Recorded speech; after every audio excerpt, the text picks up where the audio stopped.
Hello les amis cocottes, c'est Carole du blog The Family Cocotte. J'espère que vous allez bien en cette nouvelle journée et aujourd'hui je vous présente le garde-manger de la famille Cocotte. Et oui, puisque maintenant on a commencé le challenge il y a quelques semaines maintenant, si vous avez suivi les vidéos précédentes sur YouTube. Et en fait on a commencé le challenge de ne plus mettre les pieds dans un supermarché. Alors il y a eu 2-3 petites couacs on va dire, mais c'était vraiment voulu puisqu'en fait c'était soit pour du papier toilette que je ne trouve pas en fait dans l'épicerie où je vais, puisque c'est un papier toilette qui est beaucoup plus cher. Donc bon, il faut aussi que ça rentre dans le budget course de notre famille. Et puis également pour des couches, notamment par exemple Juliette qui met encore des couches. Bien sûr j'ai des couches lavables, mais c'est vrai que quand on part en week-end ou chez des amis ou dans notre famille, c'est quand même plus pratique d'avoir les couches jetables. Donc j'en ai toujours un petit peu pour quand en fait on bouge tout simplement, quand on n'est pas à la maison ou que je n'ai pas la possibilité de nettoyer les couches lavables. Alors, petite intro finie, on va faire un petit peu le tour de ce que j'ai acheté aux courses. Ça va vous permettre de vous donner une idée. Donc vous allez voir qu'il y a des choses qui, oui, effectivement, sont emballées.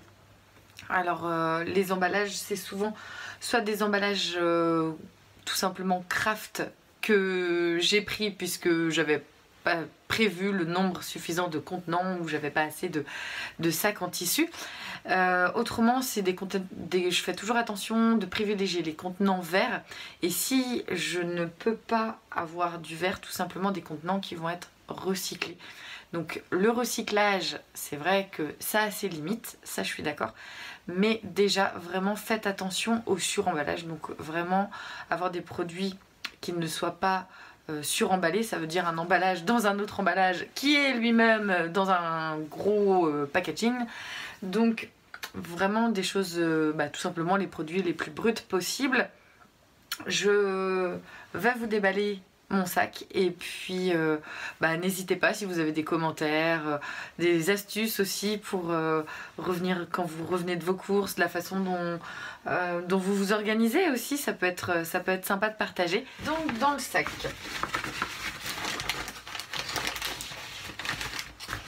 on va trouver 3 boîtes de maïs, je vais les mettre là. On va trouver les pépites de chocolat pour le petit déj en fait, que je vais ranger directement ici parce qu'en fait j'ai ici tous mes bocaux en, on va dire, sucré, et de l'autre côté j'ai plutôt tout ce qui est salé. Donc c'est très pratique de s'organiser comme ça. Ici je vais avoir les pommes, donc tout simplement je vous montre ici. J'ai tout ce qu'il faut en fait pour ranger les fruits et légumes. Ici j'ai des champignons que j'ai mis dans du tissu. Toujours bien garder au frais les champignons. Les tomates, des oranges. Ça j'en ai vraiment besoin tous les matins. Je mange mon orange. Ici voilà, je vous ai parlé tout à l'heure, j'avais plus assez d'emballage en fait en tissu, donc j'ai pris un craft que bien sûr je réutiliserai. Hein, pas la peine de le jeter. Il peut très bien supporter plusieurs voyages. On va avoir des cornichons et de la sauce tomate. Donc ça c'est pareil, on va mettre ça là. Et ici j'ai des courgettes, pareil, que j'ai mis dans un sac. Comme ça vous voyez peut-être pas, mais voilà. En fait ici j'ai tous mes légumes. Ici je vais avoir les bananes et puis tous les fruits, les aromates tels que oignons, ail, échalotes. Ça me permet de pouvoir bien conserver en fait chaque aliment, s'il a besoin d'être au frais ou pas, à la lumière ou non. Ça me permet d'avoir tout de suite le visuel de ce que j'ai aussi en produits frais, et donc d'éviter forcément le gaspillage alimentaire. Alors là on est au deuxième sac.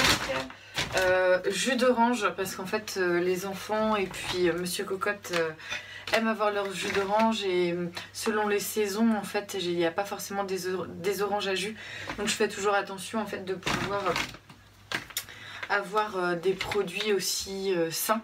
Donc par exemple je sais que je privilégiais un jus d'orange par exemple en bouteille en verre, sauf qu'en fait au niveau du sucre il était hyper sucré, donc je me suis rabattue en fait sur ces bouteilles. Bon, certes, dans tous les cas, au niveau nutrition, le jus d'orange comme ça en bouteille, c'est pas spécialement ce qu'il y a de plus top, parce qu'en fait il y a très peu de vitamines et il y a beaucoup de sucre. Donc direction le réfrigérateur. Là j'ai pris une bouteille de limonade, ça c'est vraiment plus pour le petit plaisir. Et en plus ce qui est top, c'est que cette bouteille de limonade, je vais pouvoir la garder pour en faire tout simplement une bouteille d'eau, une bouteille de thé glacé. Elle peut avoir de multiples utilisations, ça peut être aussi un vase pour quelques fleurs, enfin il y a vraiment plein de choses à faire. Je vous invite même à rechercher tout simplement ce que vous pouvez faire vous-même avec une bouteille en verre. Tout simplement, ça c'est des astuces. Ça peut être de la déco, ça peut être quelque chose de pratique, ça peut être au potager. Enfin, il y a énormément de choses que l'on peut tout simplement réutiliser et réemployer dans tout simplement une fonction qui n'était pas la fonction première de cet objet. Alors là, du sirop de menthe, puisqu'en fait avec Monsieur Cocotte on a regardé pour faire de la glace à la menthe ou un sorbet menthe, puisqu'on a vraiment beaucoup de menthe dans le jardin et qu'on adore ça.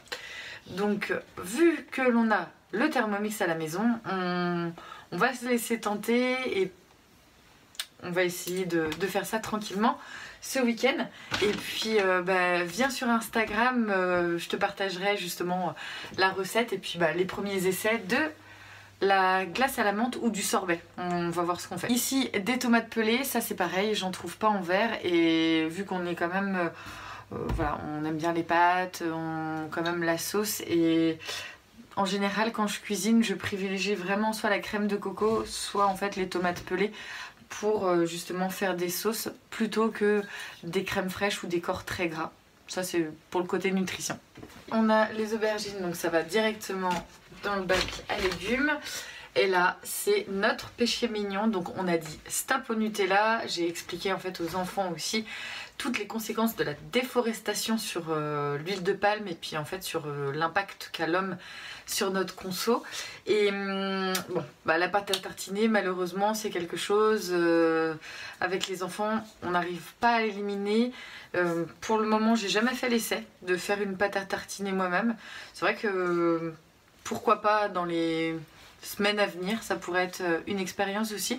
Pareil, je vous invite à partager si vous avez déjà fait tout simplement de la pâte à tartiner. Je suis preneuse de vos recettes pour essayer tout ça. Savoir que nous en fait le mercredi c'est la journée crêpe, enfin la soirée crêpe, donc forcément la pâte à tartiner notamment c'est important. Voilà. Après on va avoir du fromage de chèvre, donc là vous voyez ce matin j'avais oublié tout simplement les bocaux pour mettre mon fromage. Donc voilà, je vais pas faire plusieurs kilomètres pour aller chercher mon bocal et pour revenir. Donc ok, pour une fois, bon j'ai les emballages autour de mon fromage. Mais bon, je ferai mieux la prochaine fois. Alors voilà, j'ai fini de faire le haul course, tout simplement vous montrer un petit peu comment je fonctionne et puis aussi ce que j'ai dans mes courses. Bien sûr, il y avait des choses qui me restaient dans les placards puisque bon, j'ai toujours un petit peu de stock de pâtes, du lait parce que par exemple moi je prends pas de lait demi-écrémé mais bon, Monsieur Cocotte boit son café avec du lait, donc voilà, il y a des produits que j'achète pas en grande quantité mais j'en ai. Autrement, vous allez pouvoir en fait retrouver les menus que je suggère. Enfin, en fait, c'est des menus que je fais pour ma famille. Mais ces menus-là, vous pouvez très bien, voilà, si ça peut vous donner des idées ou simplement en changer aussi. Mais ça peut vous donner des pistes parce que je sais que c'est pas facile en fait de tout simplement de trouver des fois les idées repas qui vont être rapides, qui vont convenir à un planning de maman un petit peu overbooké. J'espère en tout cas que ça sera utile. J'espère aussi vous guider par rapport à la démarche zéro déchet et aussi vous montrer que même dans une démarche zéro déchet, de temps en temps, comme par exemple aujourd'hui, quand on oublie son contenant, eh ben on n'est pas obligé non plus de refuser tout simplement d'acheter ce dont on a besoin. C'est juste qu'on ne va pas faire des kilomètres pour revenir chercher son bocal. Alors bien sûr, le zéro déchet, c'est aussi un mode de vie. Pour nous en tout cas, notamment pour moi, ça m'a ouvert les yeux aussi sur notre façon de nous alimenter. J'ai remis en question aussi certains principes qui m'étaient inculqués depuis toute petite, et en fait quand on cherche par soi-même, on se rend compte qu'il y a des automatismes alimentaires que l'on peut avoir qui ne sont pas du tout justifiés par rapport aux demandes nutritionnelles de notre corps. Il y a un côté aussi au niveau connaissance, puisqu'en fait j'ai développé mes connaissances au niveau de l'alimentation, mais en plus en développant ces connaissances au niveau alimentation, j'ai également changé ma façon de m'alimenter, et donc ça m'a permis aussi de diminuer fortement mes déchets et l'impact que j'ai avec ma famille au niveau par exemple des rejets de CO2. C'est quelque chose, on pense très peu au rejet du CO2 quand on fait ses courses ou quand on mange. C'est quelque chose, on nous a jamais appris à penser quand tu manges, est-ce que ce que tu manges pollue? On a fortement réduit notre consommation de viande et on s'est adapté, on mange plus de légumineuses, et tout ça, ça permet d'avoir moins de déchets, et puis ça permet aussi d'avoir moins de rejet en CO2, et en fait aussi ce qu'on voit pas, c'est la face cachée de notre alimentation. Ça veut dire que le déchet, on va l'avoir nous en bout de ligne en tant que consommateur, donc je parle principalement de l'emballage, mais il y a tout un tas de déchets qui a été produit pour produire le produit qu'en fait on utilise. Donc là je parle de l'alimentaire, mais c'est valable dans plein d'autres domaines plus loin.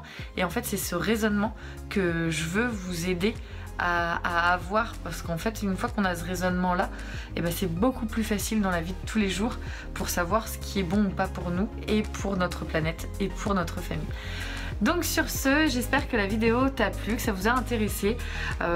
Comme je vous ai dit dans la vidéo, n'hésitez pas à partager vos astuces concernant les courses. Je suis preneuse aussi des recettes concernant la pâte de cacao, la pâte à tartiner. Et puis suivez nos aventures sur Insta ou sur Facebook.